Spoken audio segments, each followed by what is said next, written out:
الحمدللہ،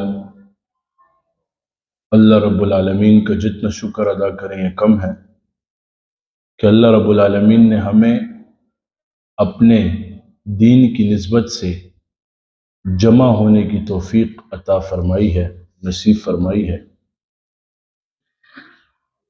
نیت ایک رکھنی چاہیے، خالص اللہ کی رضا۔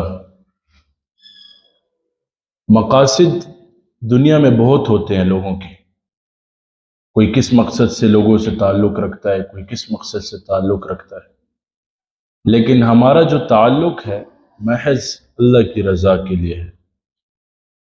نہ کاروباری کوئی لالچ ہے، نہ کوئی کاروباری غرض ہے، نہ دنیاوی کوئی غرض ہے، صرف اللہ کی رضا ہے۔ میرے بھائیو دوستو، الحمدللہ اللہ نے ہمیں جگہ عطا کی ہے۔ مجھے ایک ساتھی جو میرے شاگرد تھے 3 سال سے لگے ہوئے تھے، آپ یہاں آئے، لیکن کیا حصے کی بات ہوتی ہے۔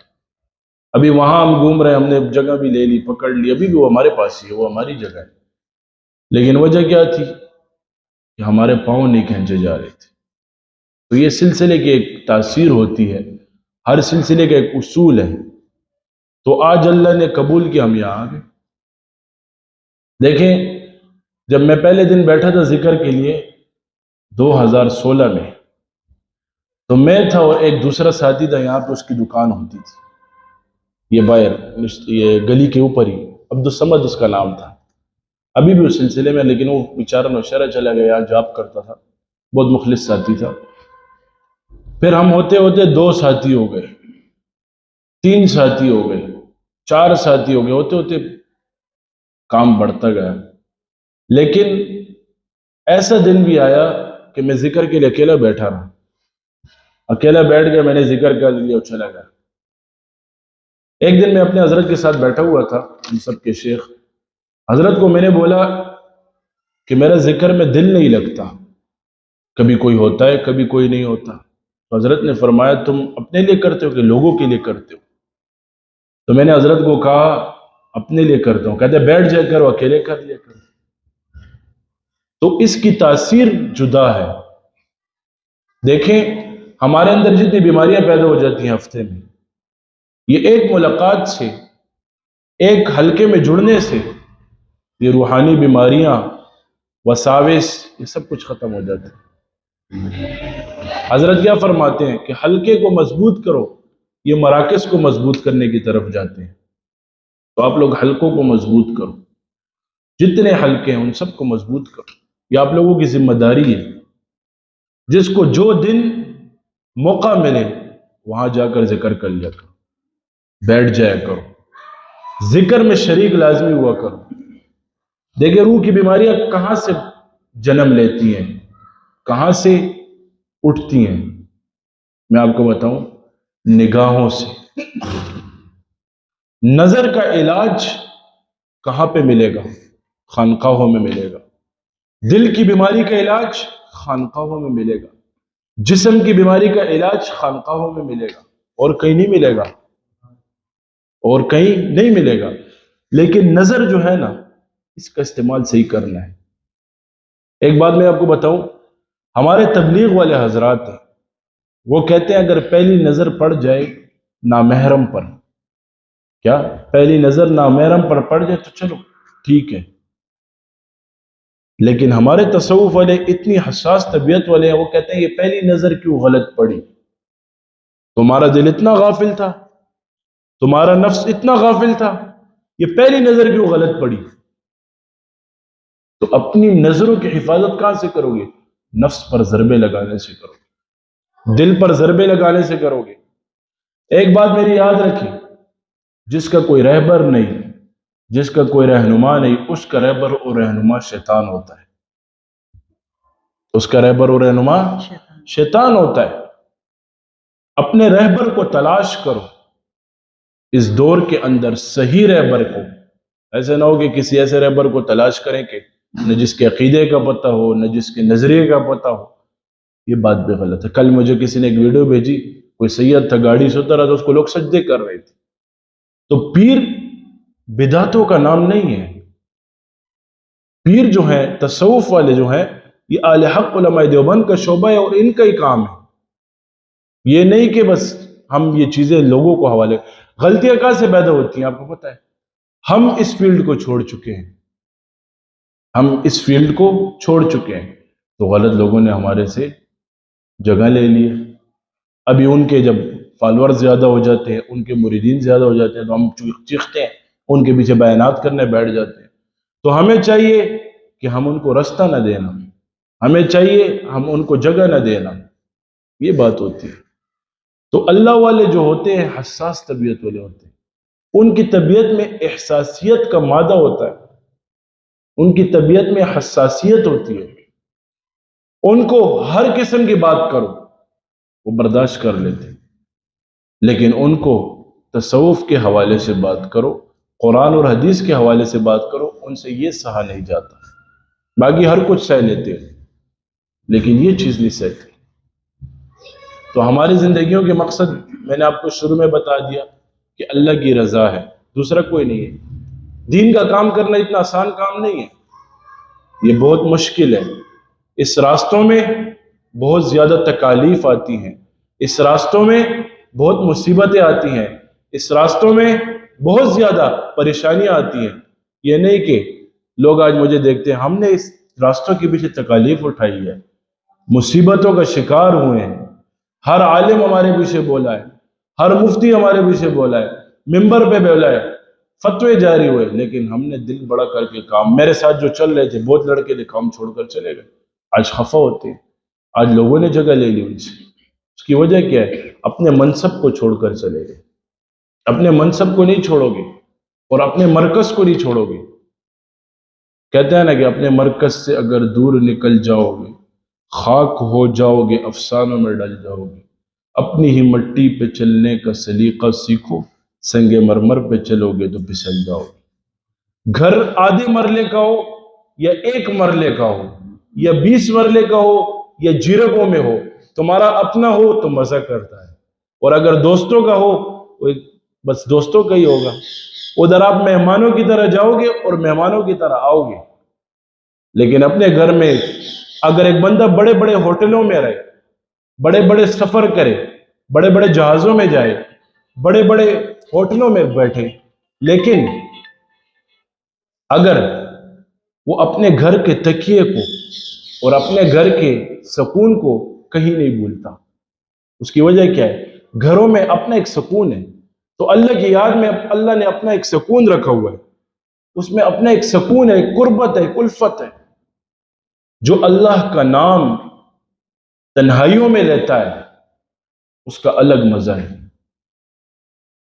ابھی سب سو رہے ہیں، میں آپ کو ایک بات بتاؤں، سب سو رہے ہیں، اور اس وقت آپ اللہ کو یاد کر رہے ہو، تو اللہ رب العالمین فرشتوں پہ اس وقت ناز کرتے ہیں کہ تم لوگوں نے بولا تھا کہ یہ بندہ یہ کام کرے گا، دنگے کرے گا، فساد کرے گا، شر ڈالے گا دنیا میں، یہ تو آج مجھے یاد کر رہا ہے۔ اس نے مجھے نہیں دیکھا، اس نے نبی علیہ السلام کے زمانے میں نہیں تھا، اس نے صحابہ کو نہیں دیکھا، لیکن آج پھر بھی مجھے یاد کر رہا ہے۔ اس ٹائم رب العالمین کی ذات جوش مارتی ہے، اور رب العالمین کی ذات اس وقت ناز کرتی ہے، فخر کرتی ہے، ہمیں مقربین بندوں میں شمار کیا جاتا ہے۔ ایسے تو انسان کامل نہیں بنتا، تکالیف سہنی پڑتی ہیں، مصیبتوں سہنی پڑتی ہیں، اس کا ازالہ کرنا پڑتا ہے۔ ابھی ہم دیکھتے ہیں کہ فلاں یہ کر رہا ہے، فلاں یہ نہیں، اپنے مائنڈ کو صفا رکھو۔ جو تمہارے ساتھ برا کرے تم اس کے ساتھ اچھا کرو، جو تمہیں بد دعا دے تم اس کو دعا دو، تب تم کامل اخلاق والے بنو گے۔ حضرت علی رضی اللہ تعالیٰ عنہ ایک دفعہ ایک کافر کو مارنے کی نیت سے نکلے، واقعے کا مفہوم ہے، اس کو مارنے لگے، اس نے حضرت علی رضی اللہ تعالیٰ عنہ کے چہرہ مبارک پر تھوک دی، تو تلوار حضرت علی نے گرا دی۔ تو دوسرے صحابی نے کہا ابھی مارو، مارنے کا وہ کہتا ہے تمہارے ہاتھ کے نیچے آ گیا، کہتا ہے پہلے میں اللہ کے لیے مار رہا تھا، ابھی میری ذات آ گئی، اب ذات کی جب بات آ گئی تو میں اس کو معاف کر دوں۔ تو جہاں ذات کی بات آ جائے، اپنے نفس کی بات آ جائے، معاف کر دو۔ خدا کی قسم اٹھا کے کہتا ہوں، اللہ تمہیں وہ قوت بنائے گا کہ تم سے اونچی قوت دنیا میں نہیں ہوگی۔ آج ہمارے راستوں میں کیا ہے؟ کسی نے ہمیں دیکھا نہیں ہوتا، ہم اس کو گالیاں دیتے ہیں۔ کسی نے ہمیں کچھ کہا نہیں ہوتا، ہم اس کے لیے مصیبتیں کھڑی کرنے کے لیے لگ جاتے ہیں۔ ایسے نہ کیا چاہیے۔ دوسروں کو اذیت دے کر، دوسروں کو تکالیف دے کر کبھی راستہ اپنے لیے مت تلاش کرنا، تمہیں کبھی بھی راستہ نہیں ملے گا۔ راستہ تمہیں کب ملے گا؟ دوسروں کی عزت کر کے، دوسروں کی حوصلہ افزائی کر کے۔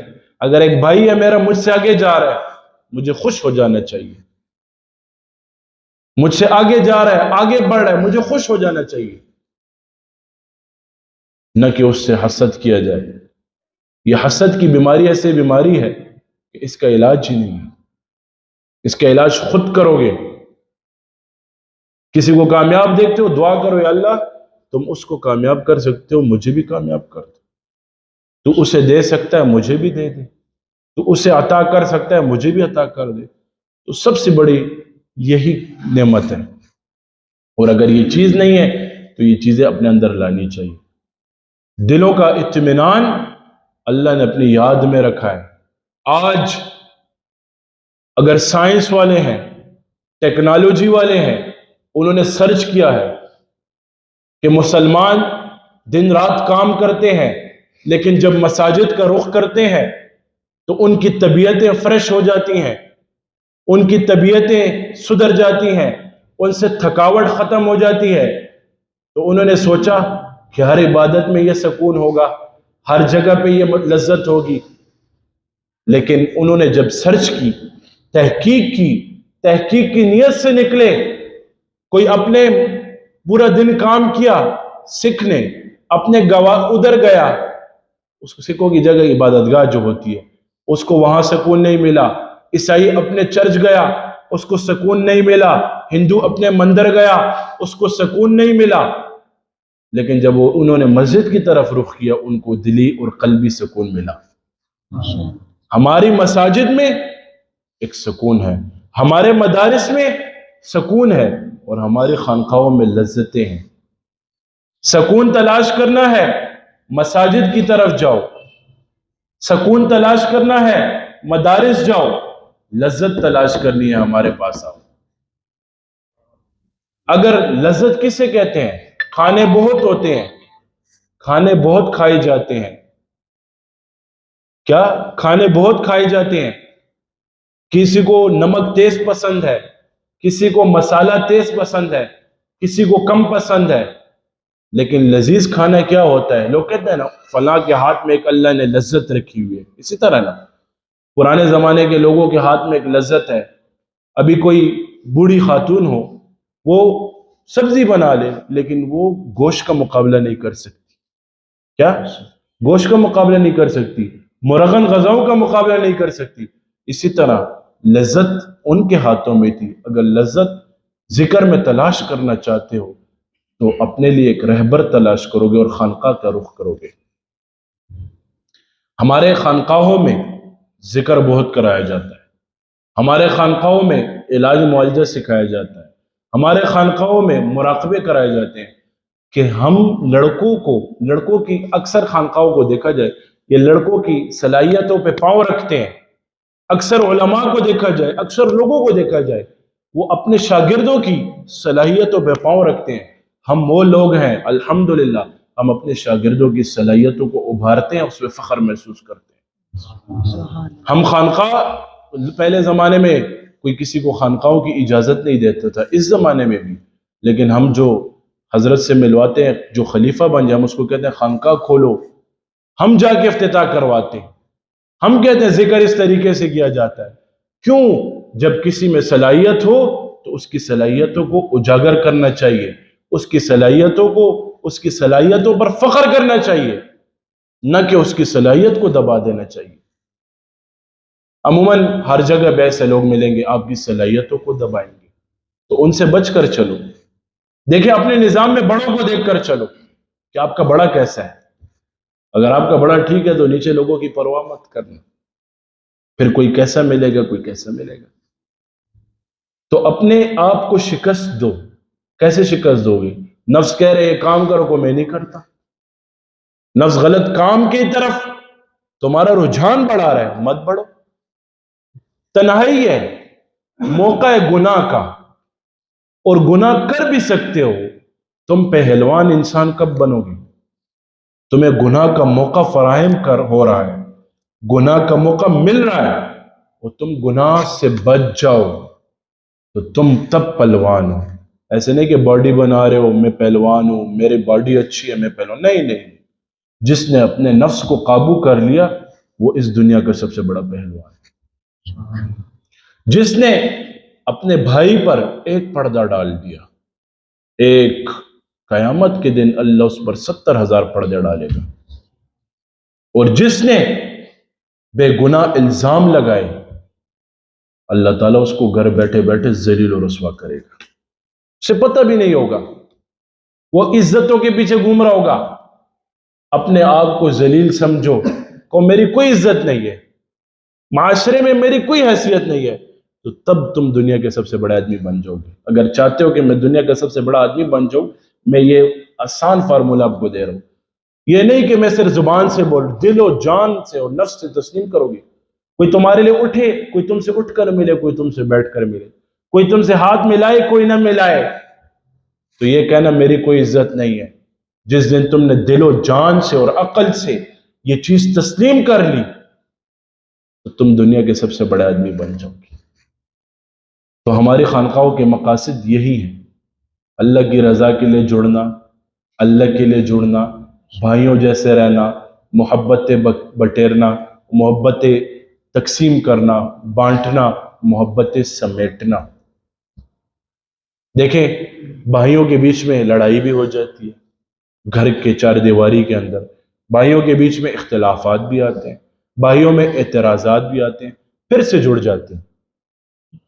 لیکن دوستی کا رشتہ ایسا ہوتا ہے، مجھے ایک اپنے استاد فرما رہے تھے، میں جب طالب علم تھا، کہتے دوستی کا رشتہ ایسا ہوتا ہے کہ یہ ٹوٹ جائے، اس کی مثال ہیرے اور شیشے کی طرح ہوتی ہے، یہ دوبارہ نہیں جڑتا، کیونکہ شیشہ جتنا بھی وہ ہو دوبارہ جڑ جائے۔ اگر یہ گلاس ٹوٹ جائے تو دوبارہ جڑ جائے تو اس میں لازمی لکیریں ہوں گی۔ تو بھائیوں کی طرح رہو، بھائیوں کی طرح رہو، بھائیوں کی طرح رہو، دوستوں کی طرح مت رہو۔ یہ مت کو میرا دوست ہے، کو یہ میرا بھائی ہے۔ حدیث میں کیوں کہا گیا المسلم اخو المسلم؟ جس نے پڑھا ہے لا الہ الا اللہ محمد رسول اللہ صلی اللہ علیہ وسلم، وہ بھائی ہے۔ اور بھائی بہن کا رشتہ ہے، بھائیوں والا رشتہ ہے۔ کسی نامحرم کو دیکھو بہن کی نظر سے دیکھو، کسی عورت کو دیکھو ماں کی نظر سے دیکھو، خاتون کو دیکھو ماں کی نظر سے دیکھو۔ اگر تمہارے اندر اس کو دیکھنے سے گناہوں کے اثرات اٹھ رہے ہیں تو مت دیکھنا، یہ تمہیں خسارے کی طرف لے جائے گی۔ اپنی سوچوں کو کب ٹھیک کرو گے؟ تنہائی میں بیٹھ کے اللہ کو یاد کرو، ذکر کرو۔ ایک چھوٹی سی بات کر کے بات ختم کرتا ہوں۔ سعدون رحمت اللہ علیہ ایک بہت بڑے بزرگ تھے، ایک جنگل میں بیٹھے تھے، ذکر کر رہے تھے۔ کہتے ہیں نا اللہ والے لوگوں کو لاجواب کر دیتے ہیں، کوئی ان کو مانے نہ مانے لیکن باتوں میں لاجواب کر دیتے ہیں۔ ذکر کر رہے ہیں، نہ کھانے کی پرواہ، نہ پینے کی پرواہ، نہ پہننے کی پرواہ، نہ رہن کی پرواہ، نہ صحن کی پرواہ، ذکر کر رہے ہیں۔ سارا دن لگے ہوئے ہیں لا الہ الا اللہ، لا الہ الا اللہ، الا اللہ، اللہ اللہ لگے ہوئے ہیں۔ راستے میں شاگرد گزرا، شاگرد نے دیکھا کہ حضرت آپ تو مجنون بنے ہوئے ہیں، آپ تو پاگل ہیں، یہ کیا کر رہے ہیں؟ ادھر آپ کے گھر والے کیا سوچ رہے ہیں؟ آپ کیا کر رہے ہیں؟ تو حضرت نے کہا اگر میں تم سے بات کروں گا تو اتنی بات میں میرا وقت ضائع ہوگا، وہ وقت ذکر میں مصرف کرنا چاہتا ہوں۔ پھر وہ دوسری بار گزرا، پھر یہی بات کی،